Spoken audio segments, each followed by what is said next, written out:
అవునా? మీ అత్తయ్య గురువమ్మతో బయటికెళ్ళిందా? అవును మావయ్య గారు. ఓకే. నాన్న అశోక్, డాడీ, అఖిల్ బర్త్డేకి సంబంధించి ఏర్పాట్లు ఎంత దాకా వచ్చాయి? జరుగుతున్నాయి డాడీ. కేక్ ఆర్డర్ ఇవ్వడానికి ఇప్పుడే వెళ్తున్నాను. గుడ్. వైదేహి, ఇంకేమైనా అవసరం ఉందా? ఇంకేం అవసరం లేదండి. ఓకే, వస్తాను. బావగారు, ఏంటమ్మా? బావగారు బయటికి వెళ్తున్నట్టున్నారు కదా? అవునమ్మా, నీకేమైనా కావాలా? చిన్న హెల్ప్ చేస్తారా? చెప్పమ్మా, మొహమాటం ఎందుకు? ఈ డబ్బుతో అఖిల్ బాబు గారికి గిఫ్ట్ కొనుక్కురండి. నువ్విలా డబ్బులు ఇవ్వడం ఏంటమ్మా? ఏం గిఫ్ట్ తీసుకురావాలో చెప్పు, నేను తీసుకొస్తాను. అలా కాదు బావగారు, నా డబ్బులతోనే అఖిల్ బాబు గారికి గిఫ్ట్ కొనివ్వాలనుకుంటున్నాను. తప్పే ఉందండి. తన డబ్బుతో తన భర్తకి గిఫ్ట్ కొనివ్వాలి అనుకుంటుంది. ఆ డబ్బుతో తను ఏం తీసుకురమ్మంటుందో అది తీసుకుని రండి. ఓకే, చెప్పమ్మా, ఏం గిఫ్ట్ తీసుకురమ్మంటావు?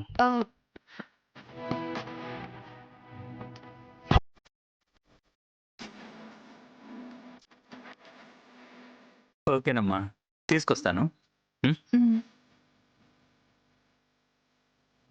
అక్క, ఈ గిఫ్ట్ విషయం మీ మరిది గారికి ముందుగా చెప్పొద్దు. నువ్వు చెప్పమన్నా కూడా నేను చెప్పను. నువ్వే ఇద్దు గాని, సరేనా?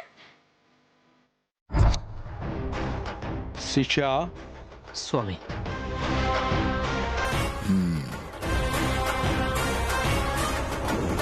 ఇది మీ గుమ్మానికి కట్టండి. మీ కొడుక్కి రక్షణగా ఉంటుంది.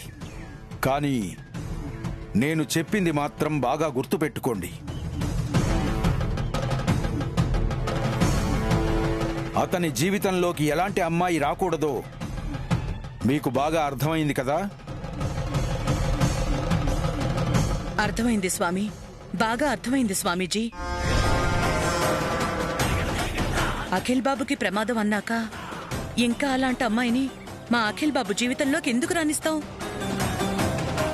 ఇంకో విషయం, మీ అబ్బాయి జాతక చక్రం ప్రకారం ఆయనకి జరగబోయే మంచి చెడు గురించి ఎవరికి తెలిసినా వాళ్ళు మనశ్శాంతిగా ఉండరు.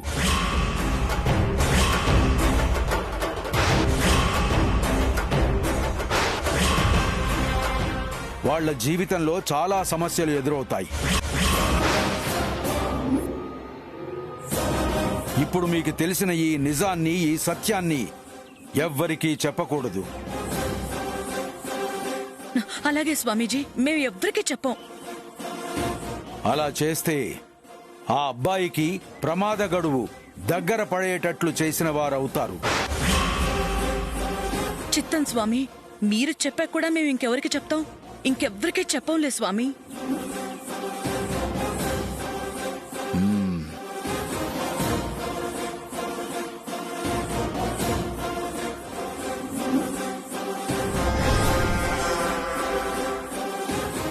హరి ఓం తత్సత్. పదోదినా. ఓం నమః శివాయ.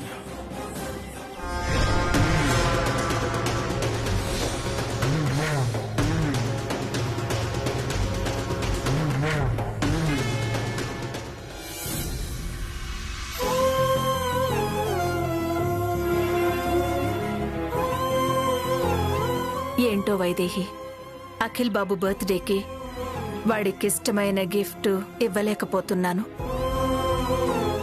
గిఫ్ట్ ఇవ్వలేకపోవడం ఏంటత్తయ్యా? అవును, ఇవ్వలేకపోతున్నాను. వాడికి రూపారాణి పాట అంటే చాలా ఇష్టం. వాడి బర్త్డే రోజు రూపారాణి చేత పాట పాడించి వాణ్ణి సంతోషపెడదాము అనుకున్నాను. అదే నేను వాడికిచ్చే గొప్ప గిఫ్ట్ అనుకున్నాను.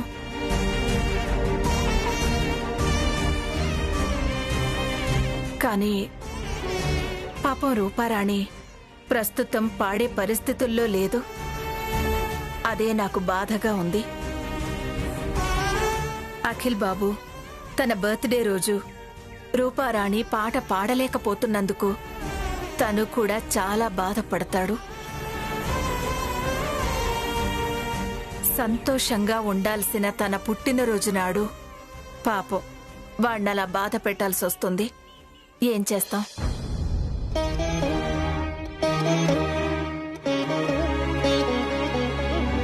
బర్త్డే రోజు ఆయనకి గిఫ్ట్గా ఇద్దామనుకున్నా. అత్తయ్య గారిని బాధ పెట్టడం కరెక్ట్ కాదు. పాడతాను, నేను పాట పాడతాను, కానీ ఎలా?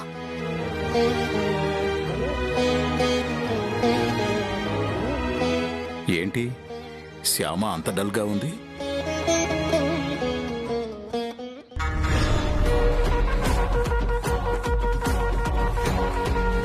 One minute.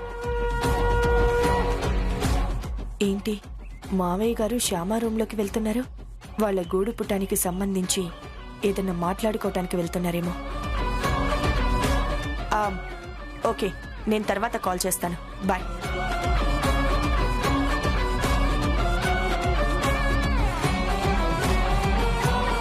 శ్యామ, ఏంటమ్మా అలా ఉన్నావు? ఏం లేదు మామయ్య గారు. అఖిల్ బాబు బర్త్డే రోజు రూపారాణి తరపున నేను పాట పాడాలనుకుంటున్నాను.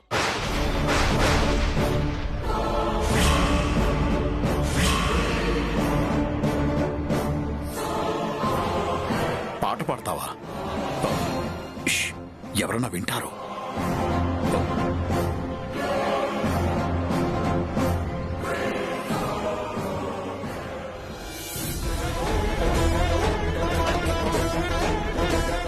ఏం మాట్లాడుతున్నావు శ్యామ? నువ్వు ఏం మాట్లాడుతున్నావు?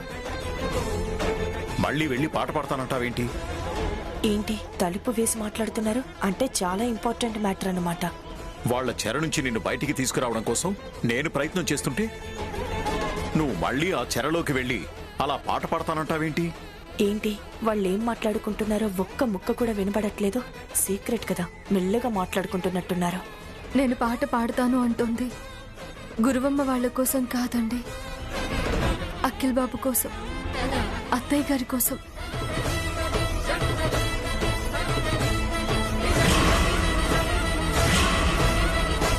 బర్త్డే రోజు రూపారాణి పాటని ఆయనకి గిఫ్ట్గా ఇవ్వాలనుకున్నారు అత్తయ్య గారు.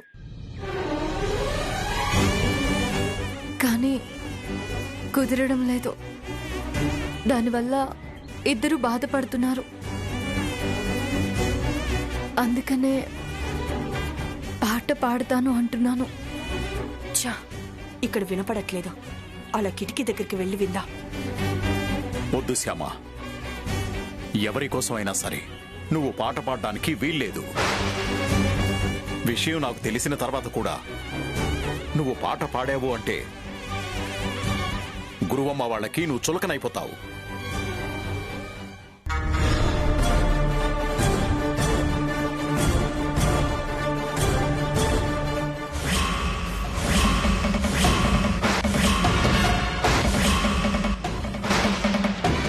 ఎస్, దీంతో రూమ్ డోర్ ఓపెన్ చేస్తాను. నీ అవసరానికి నువ్వు ఇప్పుడు పాడావు అంటే రేపు వాళ్ళ అవసరానికి నిన్ను పాడమని బలవంతం చేస్తారు. ఆలోచించుకో. అది కాదు మామయ్య గారు. వద్దమ్మా, ఇంకేం చెప్పొద్దు.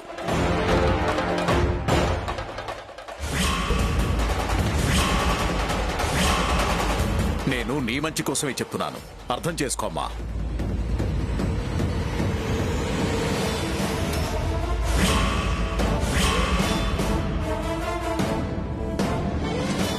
ఇంక ఈ విషయం గురించి మాట్లాడద్దు, సరేనా? అలాగే మామయ్య గారు.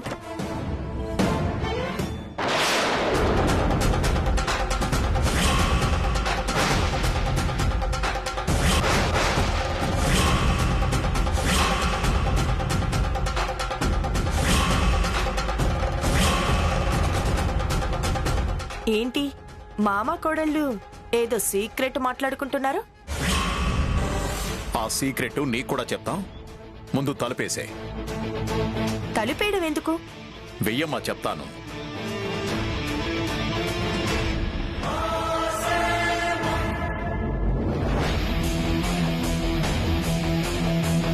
ఇప్పుడు చెప్పండి. ఏం లేదు ఐశ్వర్య, అఖిల్ బర్త్డేకి ఎలా ప్లాన్ చేద్దామని చెప్పి ఆలోచిస్తున్నా. ఆ ప్లాన్ వాడు వినేశాడనుకో, వాడికి సర్ప్రైజ్ ఉండదు కదా, అందుకే తలపేయమన్నాను. అంతేనా? నేనేదో అనుకున్నాను. ఇలాంటి ప్రోగ్రామ్స్ నువ్వు బాగా డిజైన్ చేస్తావు కదా. ఇప్పుడు మన ముగ్గురం కలిసి వాడి బర్త్డే ప్లాన్ చేద్దాం. అలాగే మావయ్య గారు.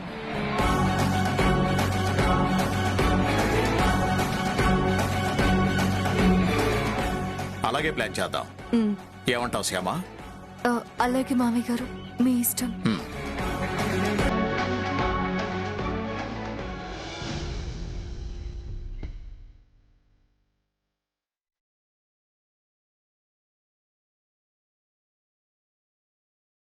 ఇతనికి కొన్ని ప్రాణగండాలు ఉన్నాయి. గజ్జ కట్టే అమ్మాయి కానీ, బొమ్మ గీసే అమ్మాయి కానీ, పాట పాడే అమ్మాయి కానీ ఆయన జీవితంలోకి రాకూడదు. అలా వస్తే యమగండం ఆయన పక్కనే ఉన్నట్టు. ఇప్పుడు మీకు తెలిసిన ఈ నిజాన్ని, ఈ సత్యాన్ని ఎవ్వరికీ చెప్పకూడదు.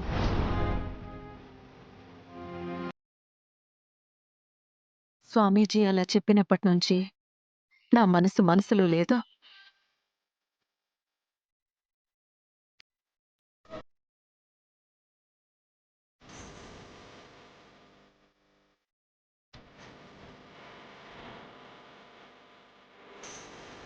అలా చేస్తే ఆ అబ్బాయి ప్రమాదకరుడు, దగ్గర పడేటట్లు చేసిన వారు అవుతారు. స్వామీజీ చెప్పినట్టు కళాకారులెవ్వరూ అఖిల్ బాబు జీవితంలోకి రాకూడదు. జీవిత భాగస్వామి అయిన శ్యామ కళాకారిణి కాదు కాబట్టి భయం లేదు. కానీ వ్యాపార భాగస్వాముల్లో ఎవరైనా కళాకారులుంటే ఖచ్చితంగా అది అఖిల్ బాబుకి ప్రమాదమే అవుతుంది. ఈ విషయం ఆయనతో మాట్లాడాలి. రేపు అఖిల్ బాబు బర్త్డే అయిపోయిన తర్వాత ఆయనతో మాట్లాడి వ్యాపార భాగస్వాముల్లో ఎవరైనా కళాకారులుంటే ఆ భాగస్వామ్యాన్ని రద్దు చేసుకోమని చెప్పాలి. ఆ ప్లాన్ వాడు వినేశాడనుకో, వాడికి సర్ప్రైజ్ ఉండదు కదా, అందుకే తలపేయమన్నాను.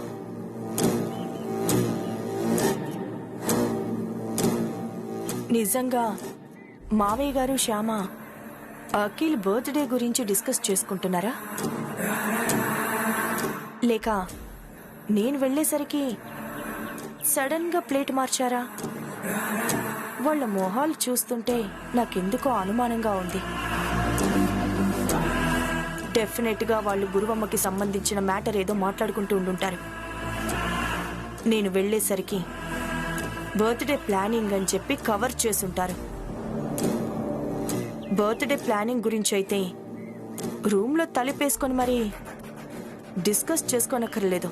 పైగా ఆ విషయం వాళ్ళిద్దరే డిస్కస్ చేసుకోనక్కర్లేదు కదా, ఫ్యామిలీ మొత్తం అందరూ కలిసి డిస్కస్ చేసి బర్త్డే ప్లాన్ చేయొచ్చు కదా.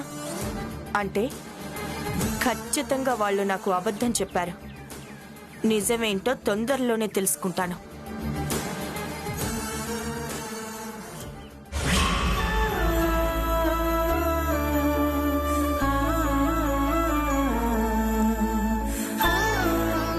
ఇది మీ గుమ్మాని కట్టండి. మీ కొడుక్కి రక్షణగా ఉంటుంది.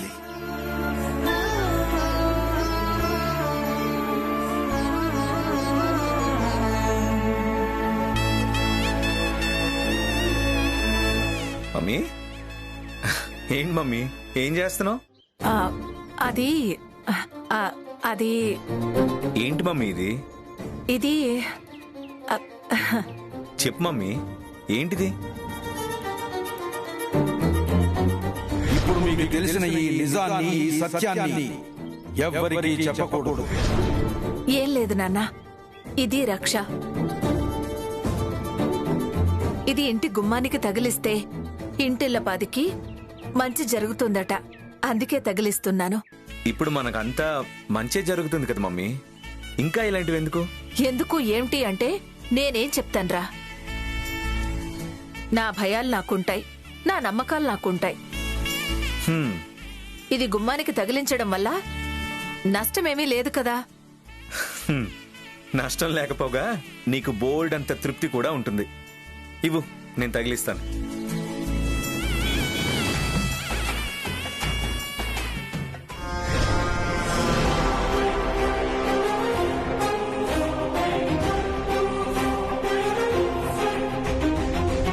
పడిపోయింది. వసంత పూర్తిగా నా బుట్టలో పడిపోయింది. హ, నా ప్లాన్ వర్కౌట్ అవ్వటం మొదలైంది. ఓకే మమ్మీ, ఆవిడ నీ బుట్టలో పడిపోయింది, నీ ప్లాన్ వర్కౌట్ అవుతుంది. ఓకే, అసలు నీ ప్లాన్ ఏంటో ఇప్పుడైనా నాకు చెప్తావా లేదా? చెప్తాను. వసంతకి స్వామీజీలంటే చాలా నమ్మకం. ఏ స్వామీజీ ఏం చెప్పినా నమ్మకంగా చేస్తుంది. అందుకే వసంతను ఆ గవ్వల స్వామీజీ దగ్గరికి తీసుకెళ్లి ఒక విషయం చెప్పి భయపెట్టించాను. గజ్జగట్టే అమ్మాయి కానీ, బొమ్మ గీసే అమ్మాయి కానీ, పాట పాడే అమ్మాయి కానీ ఆయన జీవితంలోకి రాకూడదు. అలా చెప్పించడం వల్ల మనకేంటి మమ్మీ లాభం? ఉన్న లాభం అంతా మనకే ఉందే. ఇవాళ కాకపోతే రేపైనా శ్యామ పాట విషయం వసంతకి చెప్తాడా వర్మ? శ్యామ కళాకారిణి అని తెలిసిన మరుక్షణం వసంతకి గవ్వల స్వామీజీ చెప్పిన సీన్ కళ్ల ముందు కనబడుతుంది. శ్యామ వల్ల, శ్యామ కళాకారిణి అవ్వటం వల్ల అఖిల్ ప్రాణానికి ప్రమాదం అని వెంటనే శ్యామని ఇంట్లో నుంచి గెంటేస్తుంది. రోడ్డు మీదకొచ్చిన శ్యామకి మళ్ళీ మనమే దిక్కవుతాం. అప్పుడు శ్యామ జీవితాంతం మన కాళ్ల దగ్గరే పడుంటుంది. మనం ఎక్కడ పాడమంటే అక్కడ పాడతాను అంటుంది. ఇదే నా ప్లాన్. ఎలా ఉంది? Super mummy, super. ఇప్పుడు నీకు సంతోషమేగా? చాలా సంతోషం నాన్న, చాలా సంతోషం.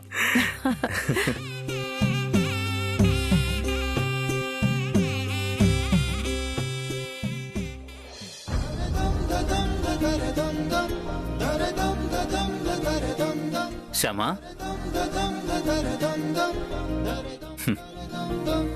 బావగారు, ఇదిగోమ్మా, నువ్వు తెమ్మన్నా తెచ్చాను. థ్యాంక్ యూ బావగారు, థ్యాంక్ యూ వెరీ మచ్. మనలో మనకి థ్యాంక్స్ ఏంటమ్మా. వస్తాను.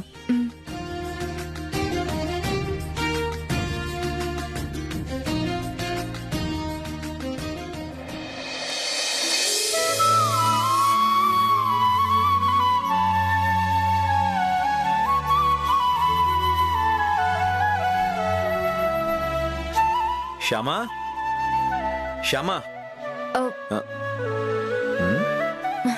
ఏంటి శ్యామా, ఏంటో దాస్తున్నావు? ఇది ఇది గిఫ్ట్. గిఫ్టా? గిఫ్ట్ ఏంటి? రేపు మీ పుట్టినరోజు కదా అఖిల్ బాబు, మీకు ఇవ్వబోయే గిఫ్ట్ నేనే తయారు చేసుకుంటున్నాను. అవునా? ఏంటా గిఫ్ట్? పుట్టినరోజు గిఫ్ట్ పుట్టినరోజు నాడే చూడాలి, ముందు రోజు చూడకూడదు. పర్లేదు, చూపించు. ఆహా, నేను చూపించును. అరే చూపించు. చూపించును. చూపించు. నేను చూపించును. అరే పర్లేదు, చూపించు. అరే ఏది? చూపించును. చూపించమన్నానా? చూపించు. అరే పర్లేదు, చూపించు. చూపించును. చూపించామా? చూపించును. చూడండి నన్ను.